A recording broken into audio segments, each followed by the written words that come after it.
This is I Have No Title and I Must Podcast movie reviews. This is our new show where we review new and retro movies. I'm your host, Tyler.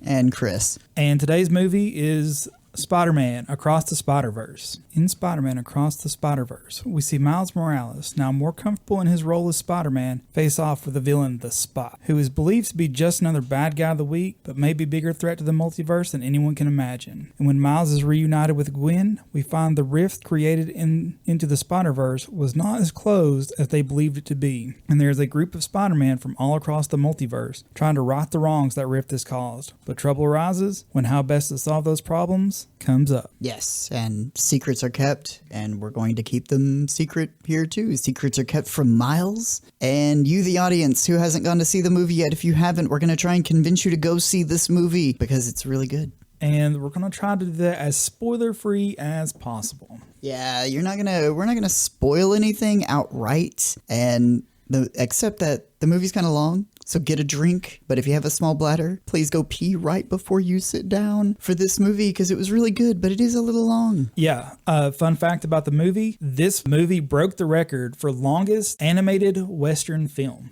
Beat out the original by 4 minutes. What was the original? Don't remember the movie. But this runtime is like 2.5-ish hours. Yeah. So I wonder if it was Into the Spider-Verse. Was it? It wasn't. No. Because that one was only like maybe 2 hours, just under. 117 minutes. Was the runtime for the first Spider-Verse. Well, yeah. That's to clarify. But the one thing I will spoil is my overall rating for this. I love the movie, even with its long runtime. I thought it was great. I love the animation style. I love the blending of animation to differentiate the Spider-Man from the different multiverses. The soundtrack I thought was fantastic. I never felt that it was like overwhelming. Just a nice little vibe in the background. Yeah, each Spider-Man kind of has their own soundtrack. Like you could imagine them each having their own movie and each having their own style as far as soundtracks go. You know, the Spider-Punk is real punk, and Gwen's is I wouldn't say like rock, you know, like pretty modern rockish and drum based, as she is the drummer for her own band, the Mary Janes. Obviously, Miles is being pretty modern hip hop. I thought it was interesting that the villain wasn't one of the more well-known villains, or at least I don't think this is a more well-known villain to people outside the comic book, especially for anyone who's only experienced with Spider-Man is the movies. Yeah, he was in the 90s animated series. Yes. I think he might have been in another cartoon series. Yes, but it was the most terrifying. The Spot. Yeah. Never taken very seriously. But at the same time, though, he always had a really interesting superpower. It scares me to death because it's like if you punch somebody and that portal goes away, your limb is just lopped off. Yeah. So I wouldn't chance it. I would run from this guy. That's just me. Yeah, for those who haven't seen the movie yet or not familiar with the character, the Spot essentially has a bunch of spots on his body that are interdimensional portals that he can move either from his body or elsewhere in space. Yeah. And you can go through them and you can try to punch him, but then your punch might land in your face if he puts a portal. That would be a two-way thing from what's on his body to right in front of your face.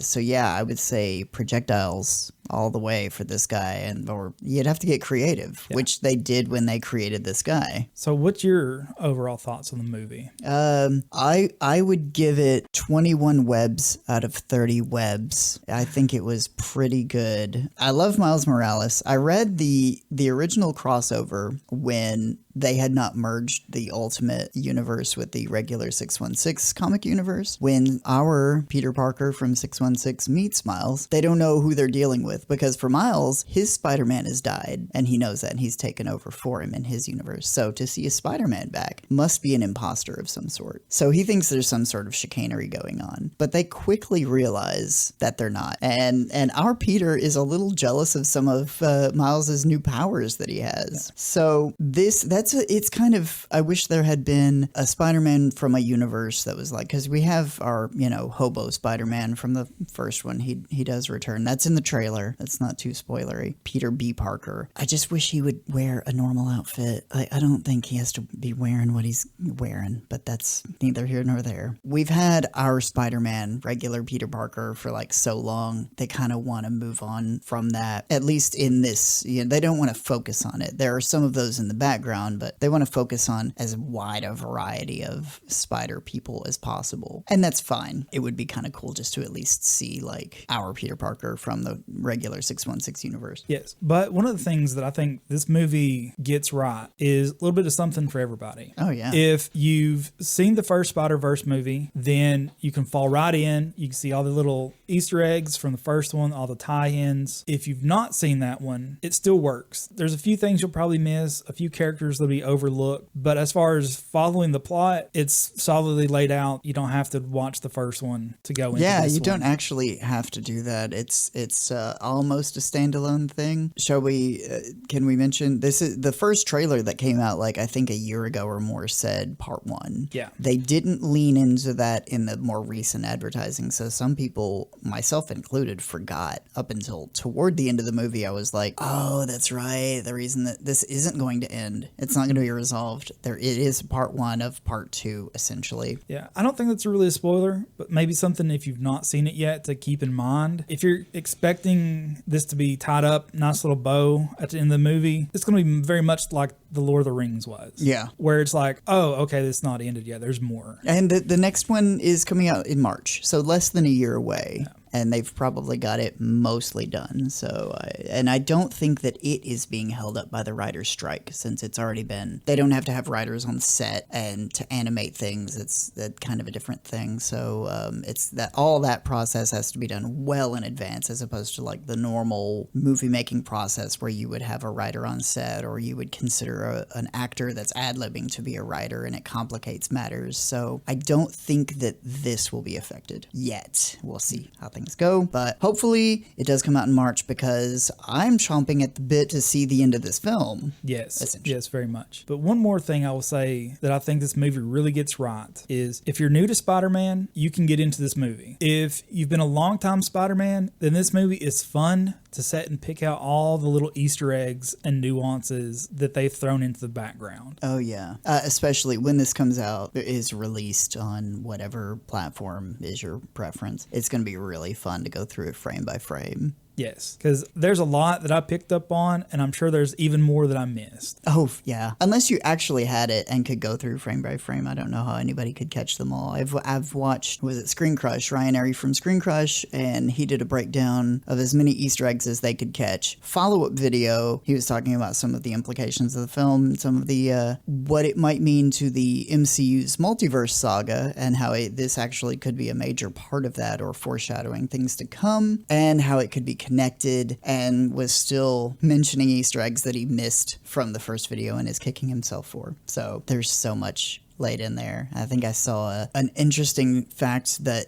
I think one of the scenes took 4 years or something to animate, like the entire thing. I think that's right. The bit with the T-Rex, or the chase scene, it was like they had to have, it was 200 and some odd man hours, human hours. Yeah, another little fun fact is there's a scene in the movie, and this will be no spoilers as well, but one of the Spider-Verses is a Lego verse.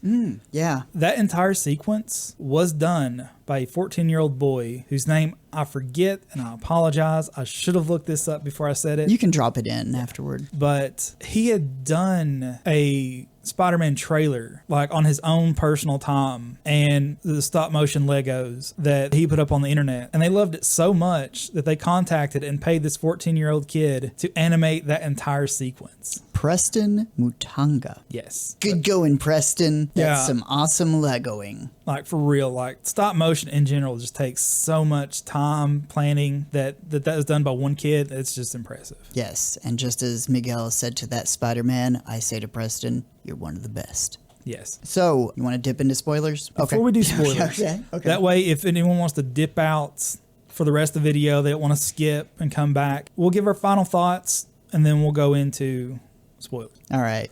And this will probably be a recurring thing going forward with any other review we do. I struggle to be like, oh, what rating do I give this? Because no matter what scale I pick, I'm gonna be like, I gave that one movie this rating. Is this as good as that movie is? Or am I saying that that other movie is worse than that one is? So instead of doing that, I am going to tell you what Rotten Tomatoes has given it and whether or not I agree. So right now, Across the Spider-Verse has a Rotten Tomatoes score of 96%. And I think I can agree with that. So my takeaway is pros and cons. Con is a little long. Didn't bother me. May bother some people. But yeah, definitely go watch it. Whether you go see it in theaters if this makes it out in time, or you're waiting and pick it up on video once it comes out. Definitely watch it. My final thought is this. I'd say go and see it in theaters. It's a spectacle. The visuals are amazing. Like all of the different Spider-Verses, from the Lego one to Gwen's kind of watercolor verse. To like Spider-Punk, who different parts of his body are animated in different frame rates to make it look like he's on the cover of a Punk album. It's pretty awesome. I'd say if you could see it in IMAX, the biggest theater, the loudest theater, Dolby, go to see that. There's way too many films coming out within the next 3 weeks. This is actually a good one. Like he said, Rotten Tomatoes, good. Go see this. Don't go see Transformers. It's probably not good. And if you don't want to go see Indiana Jones, I don't blame you. I'm going to go see it, and I want to go see it. I hope it is good. But for sure, go see this. And if you see Ezra Miller, try to avoid him. But moving forward, for anyone that's still with us, we will be getting to spoilers. So if you don't want it spoiled, dip out now. And if you've seen the movie or don't mind spoilers, well, then let's go. All right. 3, 2, 1. Miles Morales is the Prowler. Oh my God. Nega Miles. Yes. That reveal.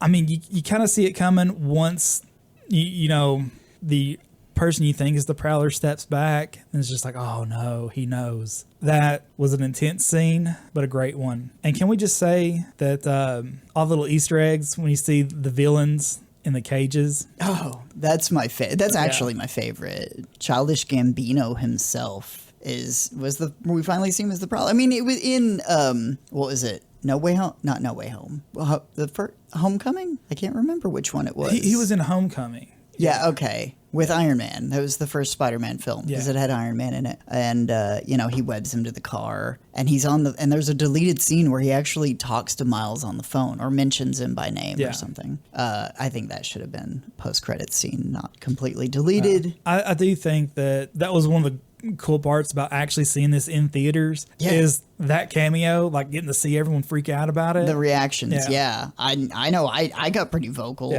because my girlfriend recently for my birthday got me all of Childish Gambino's albums just to say that's how big a fan I am, and I love all his work on Community. Atlanta might be a special episode, a special retro review later down the line that I will push for me alongside Legion and Twin Peaks, because Atlanta was crazy good and I don't think enough people watched it. I know for me that's one that I've slept on. I've not seen it yet, but intend to. Donald Glover. Leave that pause in. I want people to know my thought process on this was, what's his name? What's his name? What's his name? What's his name? His name is not Childish Gambino. Yeah. I know that. In true fashion of getting off topic when we try really hard not to, we're doing a dedicated, focused review. I don't know what it is. I think your superpower is that you negate my thought processes. Because normally I got like a Rolodex. It's like you ask me a name of like anything. It's like, there it is. It's like you halt that and you're like, oh, what's his name? It's just like mind freeze. No idea. Lose all thoughts of whose name is what and what they were in. Avi Arad, Zoe Kravitz, John Mulaney, Spider-Ham. Anyway, Miles is attempting to... What's he attempting to do? He just actually... I think he just wants to spend time with some friends. That's really all. He just wants some friends and to live his life. Then he doesn't realize he's being excluded from this. Once he finds out he's being excluded from the Spider Gang, which is initially told to us that it's going to be like a smaller group. He gets in there and it's like a whole city almost. It's like every Spider-Man from every conceivable universe. Yeah. So rightfully so, that would piss him off, but he's then told that he's an anomaly. And they, the spider from the first movie had that 42 on it, which seemed odd and kind of out of place, but it was from a different universe, and it was meant for a different was it meant for a different Peter Parker or that Miles Morales? Would that have nudged him into heroism as opposed to villainy? Don't know, but it came to that Spider-Verse or universe. So they explained that Peter Parker would not have died fighting Kingpin because he was protecting Miles, and then Miles got bit. He was already bit by the spider that didn't belong in that universe. So what's going to happen here? Is there going to be either, because that Miles is essentially evil, will he be redeemed, or will the Peter Parker from that universe have to step up and maybe, because there's been what if issues where Peter Parker doesn't get superpowers, but he creates like Doc Ock type arms or various other things. That's just the one that comes to mind. Peter Parker is a genius, so he could conceivably do this. I think it would be cool to see a teenage Peter Parker team up with teenage Miles and him have to, I don't know where that would go. There's not a trailer or anything. I don't think there's any kind of leaks. I don't know where this is going at all. This is just pure speculation. This is one of those things. It's like, normally I have some kind of thought or at least idea of where I want to see something go. I have no idea where this is going. Yeah, everything in this was just a journey for me. It is a big surprise, but everything was good like every step of the way. The villain of this is easily the Spot, but he's not in it that much. The antagonist is really Miguel O'Hara, the Spider-Man 2099, or one of the Spider-Man 2099, as there's multiple versions of himself, which he talks about in his backstory. And what he describes, he collapsed an entire universe accidentally. That's very similar to what's going to be happening in the mainline MCU in the movies, which is what happened in the comics, Incursions, when the universes collapse on each other for one reason or another. So he's attempting to protect his multiverse.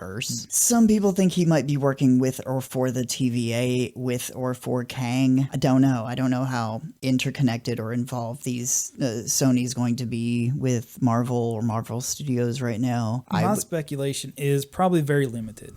I agree. That's why I think they're leaning heavily into the Spider-Verses, is so that they can do their own thing and keep it separate from what Marvel has gotten back for Spider-Man for the MCU. Yeah, which just this week or last week, Tom Holland came out and said he has seen early versions of the script for Spider-Man 4 and that it looks good. He said, I can't say any more about it other than that, and that's all he knows and has seen. So, would he say differently if it weren't? Who knows? So one thing I can say is, for people who haven't, maybe if you did see this movie, you're still in with us and just want to hear the discussion. I was pretty upset that when going into this knowing Spider-Man Noir and Spider-Ham were not going to be in it, because those were two standout characters from the first one. I was like, we're adding two. I know there's a lot more to dig into, but the main one, Spider-Gwen's going to be back, and that's a given. And Peter B. Parker was going to be back. That's a given. But they are in that final scene where they're all standing together coming to help Miles.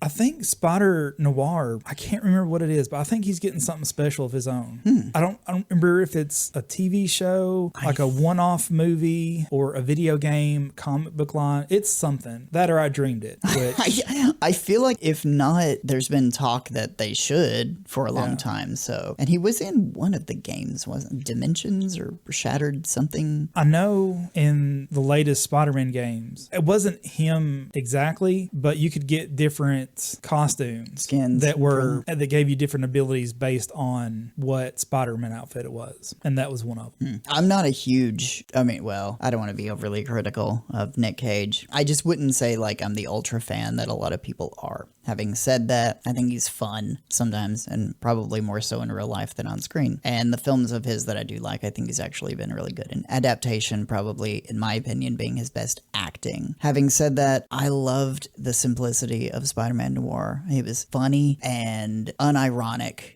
He's just coming at you with, I like drinking egg creams and punching Nazis in the face. I can get behind all of that. Yeah. He loves Rubik's Cubes and wearing all black. Guess what? I'm not wearing all black today, but 90% of the time I am. So that was one of my standouts, one of my favorite bits in it. It just worked so well. And I was like, Nick Cage, is this going to work? But no, it was perfect. And John Mulaney, the same. It was hilarious. He knew just what buttons to push on that. And just like with the rest, I mean, Penny Parker, I could do without Penny Parker, but I'm not going to argue with anybody who actually liked that. I think Gerard Way was the writer of way back when the Spider-Verse, the original Spider-Verse storyline came out, and they created a lot of new characters that were like as far apart from Peter Parker as they could get. So hers was like a weird one. Spider-Ham being like this jokey, universe, I think that originated back in the 70s or 80s.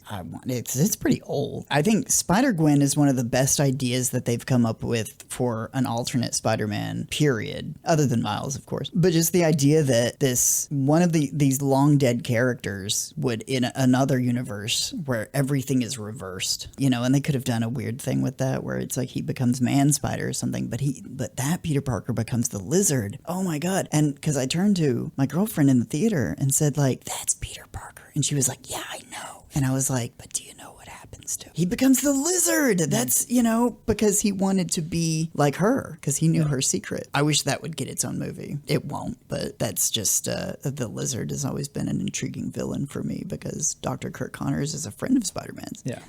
Most of his villains are his friends in some form or another. Doc Ock was almost his stepdad. What? Look it up. At the risk of this review going any longer, Yeah, one last thought. You asked me what other thought I had. And again, we've already stated this is spoilers. So if I ruin the joke for you, you've been warned. But the inclusion of the Spider-Man meme, where it's like the two Spider-Mans pointing at each other, they're like, stop Spider-Man. And everyone stops and points at each other with all the Spider-Man from all the multiverse. Easily favorite part in the whole movie. Yeah, that was so cool. I love that. And I love all the different variations people can come up with in real life that I've seen. It never gets old. And the perfect use of that in a real film, including the 60s animation where his frame rate doesn't work well. And with that, we'll end this review. Go see the movie. Go see it. And as usual, leave us a like, subscribe, tell us what you think of this new addition to the podcast we're trying out. And until next time, see you.